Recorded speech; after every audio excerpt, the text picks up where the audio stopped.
L'Espagne est championne d'Europe pour la 4e fois de son histoire après avoir battu l'Angleterre en finale. C'est le programme du dernier épisode de Rodai. Bonsoir à tous et bienvenue sur Balle au pied. Je suis ravi de vous retrouver pour évoquer ensemble cette finale de l'Euro 2024. L'Espagne qui était opposée à l'Angleterre et après une première mi-temps assez terne, il faut le dire, on a une deuxième mi-temps totalement folle qui est partie dans tous les sens. Et c'est l'Espagne qui, en toute fin de rencontre, s'est imposée 2-1 et qui remporte donc son 4e Euro.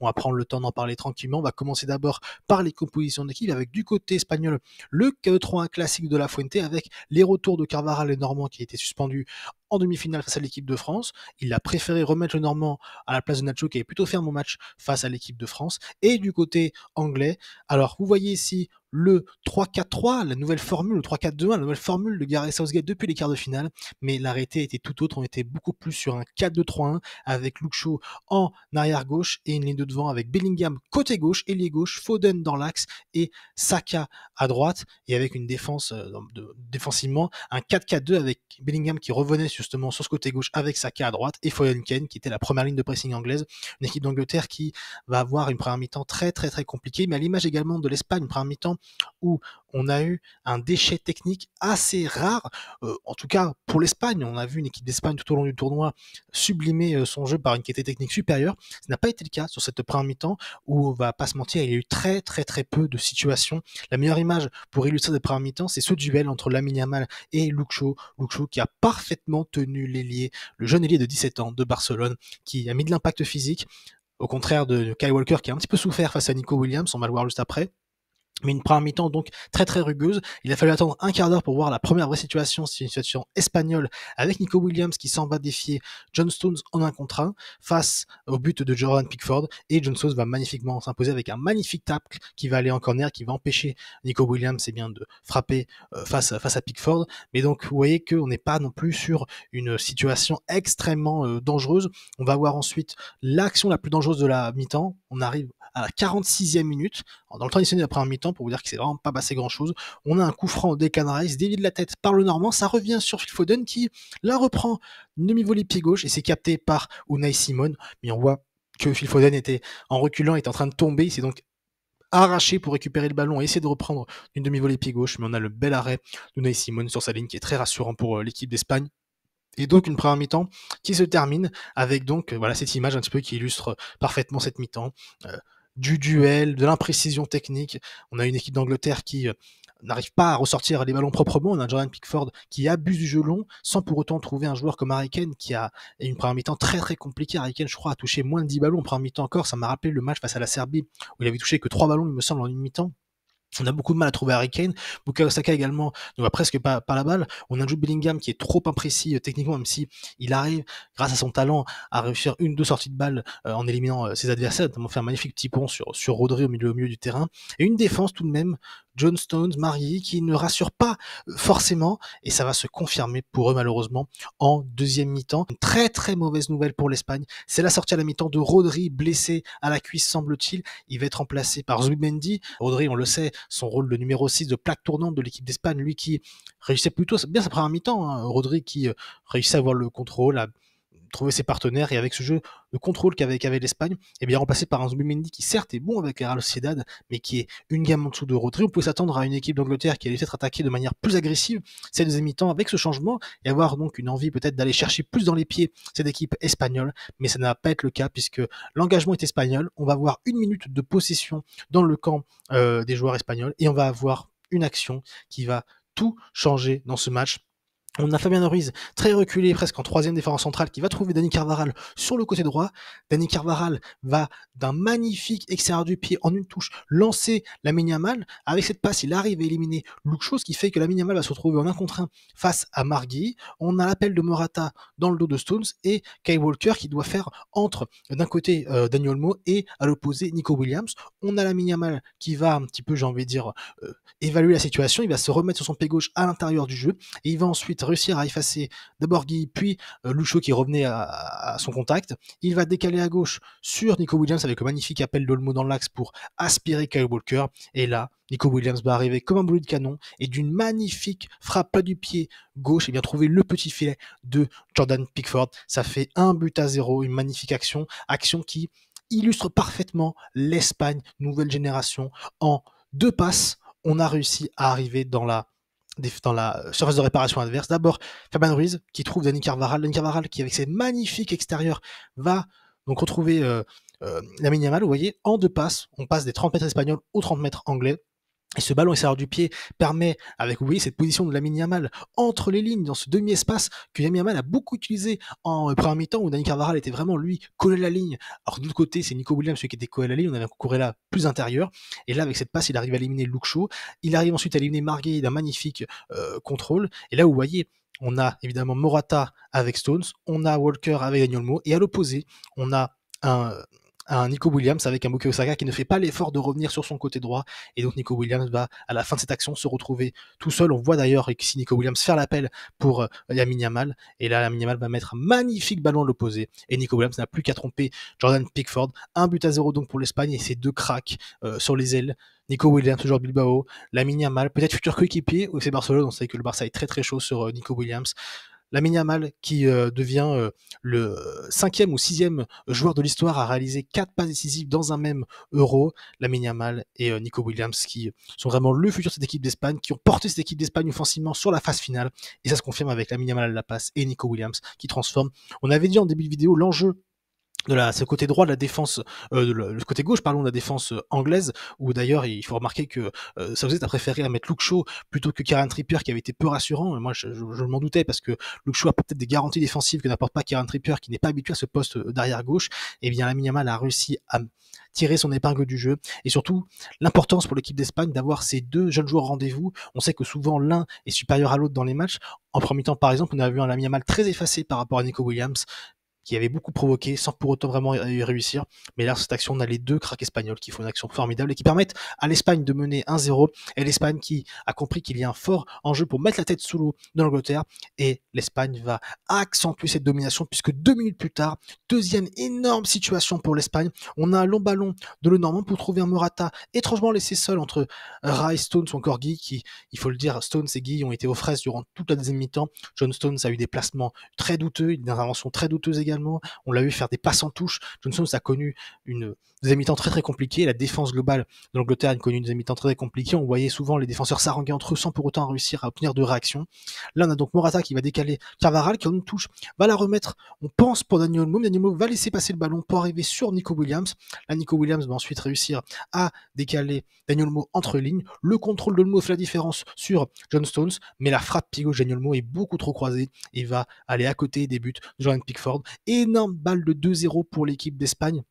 Espagne qui passe à rien de doubler la mise, alors que on est à peine 2 minutes après le but. Angleterre qui est complètement KO, qui a pris ce but à 1 minute après la sortie de la mi-temps, une sortie de mi-temps qui est catastrophique pour l'Angleterre. Il va y avoir ensuite, à l'heure de jeu, un choix très très fort de Gareth Southgate, la sortie de son capitaine Harry Kane, remplacé par Ollie Watkins, qui a fait une bonne entrée face aux Pays-Bas.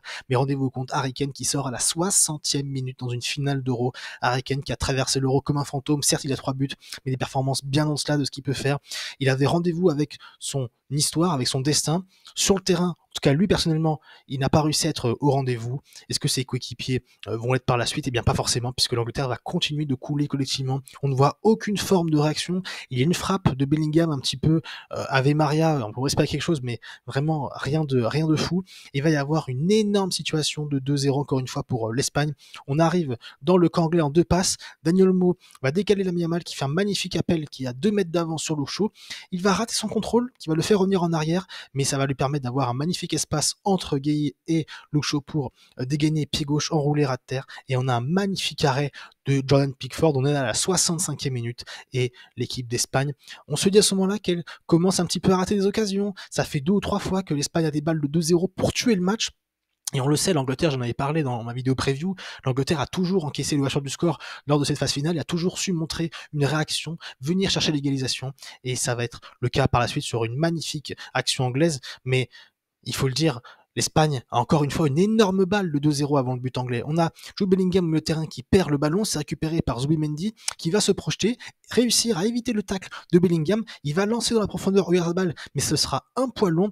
Oyarzabal va s'arracher pour tenter de frapper, mais ça va être capté par Jordan Pickford. Et là, on a un contre éclair de l'Angleterre où Jordan Pickford ne perd pas de temps. Il relance à la main sur Jude Bellingham qui va décaler ici Cole Palmer qui est rentré en jeu à la place de Kobbie Mainoo, choix offensif de Gareth Southgate. Il va lancer très vite Bukayo Saka qui sera en 1 contre 1 face à Aymeric Laporte. Et là, on a Bellingham que l'on voit à la hauteur de Cucurella qui va se projeter, qui va aller dans la surface adverse. Saka va un petit peu temporiser face à Laporte, il va centrer dans la surface pour Jude Bellingham qui fait un magnifique jeu de haut but pour presque, j'ai envie de dire, annihiler l'intervention de 3 défenseurs sur Cole Palmer qui arrive en retrait et qui d'une magnifique frappe pied gauche à ras de terre va trouver le petit filet d'Unai Simon à la 72e minute, 2 minutes seulement après être entré en jeu. Cole Palmer qui vient doucher l'espoir espagnol qui se voyait déjà peut-être remporter cette finale. L'Espagne, on l'a dit, a eu beaucoup de balles de 2-0, mais en finale, ces ballons de 2-0 ratés se payent cash et Cole Palmer va permettre à l'Angleterre d'égaliser sur une magnifique frappe petit filet. Et là, l'Angleterre, le stade devient anglais. On a une équipe d'Angleterre beaucoup plus agressive qui veut aller chercher ce deuxième but. L'Espagne qui, on le sent, est un petit peu dans la machine à laver. L'Angleterre récupère des ballons très hauts à l'image d'un Bukayo Saka qui a réussi à vraiment faire beaucoup de mal au côté gauche espagnol. Entre-temps, on a eu la sortie de Morata remplacée par Oyarzabal, là encore qui aurait pu coûter cher à Luis de la Fuente. L'équipe d'Angleterre, donc, il va avoir beaucoup plus d'envie, qui va montrer beaucoup de choses. Il va y avoir cependant une énorme situation espagnole à 81e minute de jeu sur un jeu dans le petit espace entre Dani Olmo, Nico Williams et Lamine Yamal avec ce super ballon d'homme piqué pour Williams. La remise qui va être ratée pour Olmo, mais qui va du coup arriver sur Lamine Yamal qui n'enroule pas sa frappe et ça va être dégagé par Jordan Pickford. Mais vous voyez, l'Espagne, même si elle a pris un énorme coup sur la tête, l'Espagne reste calme, à l'image de ce match face à l'Allemagne où elle prend un but en toute fin de rencontre à la 88e minute de jeu par Florian Wirtz et en prolongation alors que l'Allemagne, on pense que l'Allemagne va reprendre le dessus avec cet élan, et bien l'Espagne a réussi à garder son calme et ça va être le cas là également où elle va réussir à remettre un petit peu le pied sur le ballon, avoir cette énorme occasion et puis il va y avoir le coup de grâce espagnol, là encore un jeu vertical, l'image de cette équipe d'Espagne, l'image peut-être le but du tournoi. Aymeric Laporte qui trouve Fabian Ruiz tout seul dans le milieu de terrain, Ruiz en une touche qui va donner à Dani Olmo. Dani Olmo, on voit en haut de l'écran Cucurella qui fait une course énorme depuis son camp. Là, on peut se dire que Dani Olmo doit décaler Cucurella, mais il ne va pas faire ce choix, il va plutôt donner en pivot à Oyarzabal qui en une touche pied gauche, va donner un ballon topé pour Cucurella qui fait une course exceptionnelle sur son côté gauche. On sent Kyle Walker qui hésite, qui n'a pas su se positionner. D'abord, elle est sur Cucurella pour empêcher Olmo de décaler son arrière gauche, mais en même temps, il doit surveiller Oyarzabal qui la remet à Cucurella. Donc, Kyle Walker, semble un petit peu perdu. Le ballon va arriver sur Cucurella qui va d'un magnifique centre au cordeau trouver Oyarzabal qui s'est projeté dans la surface adverse et qui va mettre son pied en opposition pour tromper Jordan Pickford et permettre à l'Espagne de mener 2-1 à la 87e minute de jeu, l'Espagne qui presque met les 9 doigts sur le trophée Henri Delaunay à ce moment-là du match. On a une action collective qui est exceptionnelle avec la course de Cucurella qui a fait une course de 100 mètres, presque 100 mètres exceptionnelle. Le ballon en une touche de Oyarzabal magnifiquement donné. Oyarzabal qu'on peut sentir parfois un petit peu emprunté, un peu lent, mais là il fait un geste de très très grande classe. Le centre de Cucurella est magnifique, la projection de Oyarzabal également. Le centre avec John Stones qui, je vous l'ai dit en deuxième mi-temps, a eu beaucoup de mal, des erreurs de placement, des erreurs de passe, et bien là on voit une erreur de placement où son genou couvre Oyarzabal. Si John Stones fait ce petit pas en arrière, Oyarzabal est hors jeu, mais il ne l'est pas, et Oyarzabal n'a plus qu'à mettre son pied en opposition. 2-1 pour l'Espagne. On se dit que c'est terminé, que l'Angleterre va une nouvelle fois perdre. Gareth Southgate tente des changements, notamment de faire entrer Ivan Toney à la place de Foden pour amener un petit peu de taille dans la surface adverse.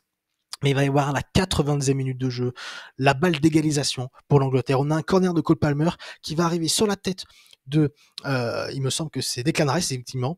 Declan Rice qui va faire sa tête. Ça va être stoppé avec un magnifique arrêt d'Unai Simon. Cependant, ça revient dans le malheur d'Unai Simon sur la tête de Margui qui va mettre sa tête en opposition et on a un sauvetage sur sa ligne de Dani Olmo qui va sauver les siens. Le ballon va ensuite revenir sur Declan Rice dont la tête va passer à côté. Énorme situation pour l'Angleterre d'égaliser et Unai Simon et Dani Olmo qui sont décisifs, c'est-à-dire qui font l'arrêt.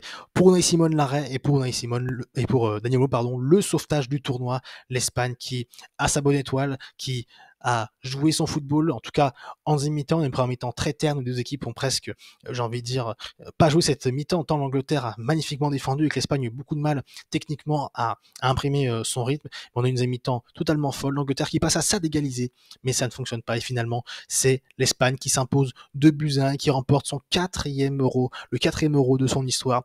L'équipe d'Espagne qui peut être fière à l'image ici de Dani Olmo et Dani Carvajal qui sont aux anges face à Declan Rice et Jude Bellingham qui savent qu'ils sont passés à côté encore une fois d'un titre majeur pour l'Angleterre qui après la finale perdue de 2021 perd en 2024. Dani Carvajal qui voilà, on savait ce titre manquait à son palmarès du côté espagnol, et bien il avait tout gagné avec le Real, il a maintenant gagné un euro avec cette équipe d'Espagne en tant que capitaine qui a encore fait un match exceptionnel. On l'a vu à un moment faire une course de 40 mètres pour éliminer son vis-à-vis, cette passe géniale pour Lamine Yamal. Et que dire de ces 4 joueurs qu'on voit à l'écran: Dani Olmo, Fabian Ruiz, Lamine Yamal et Rodri. D'un côté, en haut à gauche, le meilleur buteur du tournoi, Dani Olmo. En bas à gauche, le meilleur espoir et meilleur passeur du tournoi, Lamine Yamal. En bas à droite, Rodri, meilleur joueur du tournoi élu par l'UEFA, qui certes est sorti à la mi-temps, mais qui a fait un euro de maestro, exceptionnel euro de Rodri. Et que dire de Fabian Ruiz? Fabian Ruiz qui a connu une saison compliquée avec le PSG où ses performances ont été en dessous des attentes, en tout cas du niveau que ce joueur peut avoir. Et il a montré sur cet euro le vrai niveau de Fabian Ruiz qui a été tout simplement exceptionnel. D'ailleurs, on le voit, il est sur le but du 2-1 avec cette passe pour Dani Olmo qui presque permet ensuite à Dani Olmo d'avoir le champ ouvert entre soit Oyarzabal et soit Cucurella. Voilà, j'aurais pu parler également de Nico Williams, j'aurais pu parler de Cucurella également qui a fait un euro très très solide en tant qu'arrière gauche, mais voilà, c'est un collectif espagnol vraiment qui s'est imposé ce soir et même durant cet euro. Le collectif a parlé et c'est pour ça qu'il faut rendre hommage à Luis de la Fuente qui est arrivé il y a un an, qui a gagné la Ligue des Nations l'année dernière et qui est la première équipe à l'euro à remporter ses 7 matchs de la compétition et remporter l'euro. Cette phase de poule parfaite avec notamment en apothéose ce match face à l'Italie, 1-0, où ça a été une harmonie parfaite pendant 70 minutes de football où l'Espagne a marché sur l'Italie. Cette victoire en 8e face à la Géorgie, ce match, cette victoire arrachée en prolongation face à l'Allemagne, cette démonstration de force pendant près de 70 minutes également face à l'équipe de France, après avoir pourtant concédé l'ouverture du score, et cette finale face à l'Angleterre où on a senti après l'égalisation de l'Angleterre que le match pouvait basculer, l'Espagne avait raté beaucoup de ballons de 2-0, l'Angleterre commençait à haranguer la foule, à être beaucoup plus agressive, mais l'Espagne, sûre de sa force, a maîtrisé le rythme, a repris un petit peu ses esprits, et a donc fini par l'emporter 2-1. Bravo à l'Espagne, bravo à Luis de la Fuente, bravo à tous les joueurs, à tout le staff qui ont fait un travail formidable. Le football est récompensé, c'est l'équipe qui a le plus proposé de football durant cet euro, et c'est elle qui l'emporte, comme quoi il n'y a pas forcément de hasard lorsqu'une équipe travaille bien, et lorsque il y a des idées, eh bien c'est souvent récompensé. Au contraire de l'Angleterre qui a pourtant failli être récompensée, mais on voit les larmes ici d'Harry Kane qui, encore une fois, ne remporte pas. Il me semble que c'est sa 6e finale qu'il perd, Harry Kane, dans sa carrière. Harry Kane qui est toujours sans trophée majeur. Il avait dit en avant-match qu'il troquerait tous ses titres individuels pour un titre collectif avec l'Angleterre. Ce ne sera pas le cas malheureusement pour Harry Kane, qui avait l'année peut-être parfaite pour lui, rejoindre le Bayern, s'éclater en Bundesliga en tant que buteur, en Champions League possiblement, l'Euro avec l'Angleterre, et finalement Harry Kane échoue encore une fois, à l'image également d'un Jude Bellingham, lui énervé, qui ne pas se reprocher grand chose dans cette finale où voilà, il a fait ce qu'il a pu, alors il a eu des erreurs techniques en première mi-temps, mais c'est lui quand même qui est un petit peu tir à la baraque du côté anglais. Frustration compréhensible, lui qui a connu une saison très très très longue, il est arrivé très émoussé à l'Euro, on l'a vu également. Il a sauvé l'Angleterre face à la Slovaquie en 8e de finale. Il est marqué pour permettre à l'Angleterre de s'imposer en match d'ouverture face à la Serbie. Mais ensuite, physiquement et dans son placement également, Gareth Southgate n'a jamais vraiment su l'utiliser, alors que on sait que Bellingham, on l'a vu d'ailleurs dans cette dernière demi-heure, lorsqu'il a reculé et était dans ce double pivot avec des Canaries, c'était beaucoup plus à même d'être performant dans cette manière de récupérer les ballons et de se projeter ou de d'écarter le jeu, notamment sur Bukayo Saka. Bellingham qui passe à côté d'un titre majeur. Alors je pense pas que ça va lui coûter cher dans la course au Ballon d'Or parce que je pense qu'il sera grandissime favori. Mais bon, ça fait tâche et il peut être déçu, Jude Bellingham, de perdre une équipe d'Angleterre qui était favorite avant le tournoi, mais elle peut se reprocher beaucoup de choses dans le jeu, à l'image de Gareth Southgate qui a fait 4 matchs catastrophiques dans sa gestion du groupe, dans sa gestion tactique en début d'Euro. Il a su, j'ai envie de dire, un petit peu corriger la mire en quart, en demi avec ce système à 3 qui a aidé l'Angleterre à être beaucoup plus performante. Alors certes, ce n'est pas non plus du très haut niveau, mais ça ressemblait plus à quelque chose. On voyait des joueurs être à leur place et beaucoup mieux combinés entre eux avant de redevenir frileux dans cette finale avec ce système en 4-2-3-1, avec Jude Bellingham en ailier gauche et un 4-4-2 défensif où les deux lignes de 4 étaient bien resserrées pour empêcher l'Espagne de trouver ses joueurs entre lignes, notamment Dani Olmo qui les fait parfaitement face à l'équipe de France, et Gareth Southgate qui l'avait dit, S'il ne gagnait pas, il partirait, et sans doute qu'il partira. L'équipe d'Angleterre qui, c'était un miracle, il faut le dire, enfin un miracle, non pas un miracle, mais quoique si, c'était un miracle l'Angleterre sont en finale. Cette égalisation à la dernière seconde face à la Slovaquie, ce but à la dernière seconde marqué par Watkins face aux Pays-Bas pour aller en finale. L'Angleterre a montré trop peu de choses dans le jeu pour espérer quoi que ce soit. Alors certes, ça a failli passer aujourd'hui encore une fois, et ça aurait pu permettre à l'Angleterre de remporter son premier titre depuis 66. Mais le fait est que l'Angleterre a montré trop de limites tactiques et de qualité devant pour espérer quoi que ce soit durant cette finale. Harry Kane a été transparent, Foden a eu beaucoup de mal à être trouvé, Saka a été mieux en deuxième mi-temps, mais quand même première mi-temps compliqué. Koemenu a été moins étincelant qu'en demi-finale, et défensivement, on a vu une défense qui a été aux abois du début à la fin, surtout à la fin, où un Johnson notamment est passé complètement à côté de cette deuxième mi-temps. Johnson ne fait pas un bon tournoi globalement. Et donc l'Angleterre qui perd encore une fois une finale d'Euro, mais il faut dire bravo à l'Espagne qui remporte cet Euro 2024, un Euro mitigé avec un très bon début d'Euro, la Turquie, la Roumanie, la Géorgie. On a eu un troisième match de poule et des huitièmes et des quarts où on a été un petit peu déçus globalement, en tout cas sur pas mal d'affiches, même s'il y a eu quelques exceptions. Mais cette finale, certes, a connu une première mi-temps très très compliquée, techniquement, mais on a une deuxième mi-temps en apothéose avec de la qualité technique de cette équipe espagnole qui a été phénoménale, des rebondissements avec le but de Cole Palmer et celui de nous faire rencontre de Herzabal, et une belle fin pour le football, la victoire de l'Espagne avec ici Morata, le capitaine qui soulève ce trophée Henri Delaunay qui permet à l'Espagne de remporter donc son 4e titre européen et d'être seul leader devant l'Allemagne qui reste à 3 titres. Voilà donc ce qu'on pouvait dire pour cette Euroday épisode 22, dernier épisode d'Euroday. J'espère que cet épisode vous a plu. Avant de conclure la vidéo, je voulais vous remercier pour votre soutien durant tout cet Euro. On a été là presque tous les soirs pour parler de cet Euro, de tous les matchs de cette édition. Certes, ça n'a pas été, comme j'ai dit, l'Euro, le plus bel Euro qu'on ait vu, mais ça reste tout de même un Euro qui a vu des équipes comme la Turquie, comme la Géorgie être vraiment des équipes coup de cœur. L'Espagne déployer un jeu magnifique. Même l'équipe de France, même si ça a été horrible dans le jeu, on a quand même un petit peu vibré. Cette ouverture du score face à l'Espagne, cette victoire au tir au but face au Portugal, la première depuis 98 pour l'équipe de France. Et donc voilà, j'ai quand même vécu un super Euro sur YouTube grâce à vous. Vous étiez nombreux pour me suivre. Donc je vous remercie pour votre soutien. On va prendre un petit peu de repos maintenant que l'Euro est terminé, mais on va revenir très vite parce qu'il y a un mercato, il y a une saison qui va bientôt reprendre, mine de rien, des matchs de réparation qui vont arriver, des transferts qui vont arriver également. Je pense notamment à Nico Williams. On en parle beaucoup du côté du Barça, donc ce sera l'occasion d'en parler en vidéo. On va prendre un petit peu de repos, recharger les batteries, puis on sera de retour sur Balle au Pied. J'espère que vous serez au rendez-vous. Voilà, donc c'était tout pour moi ce soir. J'espère que la vidéo vous a plu.